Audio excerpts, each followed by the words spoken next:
नमस्कार शेतकरी मित्रांनो, आताची सर्वात मोठी आणि आनंदाची बातमी समोर आली आहे। नमो शेतकरी आणि पीएम किसान या दोन्ही योजनेचे पैसे आता एकत्रित 4,000 रुपये शासनाकडून लवकरच मिळणार आहेत आणि तारीख सुद्धा जाहीर करण्यात आली आहे। पाहूयात यासंबंधी सविस्तरपणे माहिती।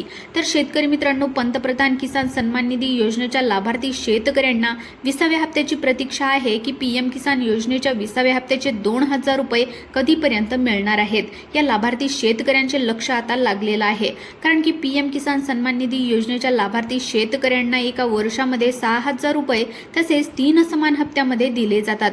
म्हणजेच प्रत्येक 3 महिन्याला 2,000 रुपये हे देण्यात येत असतात। पीएम किसान सन्मान निधी योजनेच्या 2 हप्त्यामध्ये साधारणपणे 4 महिन्याचं अंतर ठेवलं जातं। म्हणजेच हे हप्ता मागील जूनमध्येच मिळायला पाहिजे होता, पण पीएम किसान सन्मान निधी योजनेच्या 19व्या हप्त्याची रक्कम शेतकऱ्यांच्या खात्यामध्ये 24 फेब्रुवारी 2025 रोजी वर्ग करण्यात आली होती। तेव्हापासून अजूनही शेतकरी वाट पाहत आहेत, आता 20व्या हप्त्याची प्रतीक्षा करत आहेत। तर मित्रांनो, आता 20वा हप्ता कधीपर्यंत मिळणार आहे? तर शेतकरी मित्रांनो, नमो शेतकरी महासन्मान निधीचा 7वा हप्ता आणि पीएम किसानचा 20वा हप्ता या दोन्ही हप्त्याचे आता 4,000 रुपये एकत्रित म्हणजेच 28 जुलैपर्यंत येण्याची शक्यता आता सूत्रांकडून देण्यात आली आहे। मित्रांनो, अशाच माहितीसाठी आपल्या YouTube चॅनलला आत्ताच सबस्क्राईब करून ठेवा आणि आपल्या व्हिडिओला एक लाईक नक्की करा। धन्यवाद।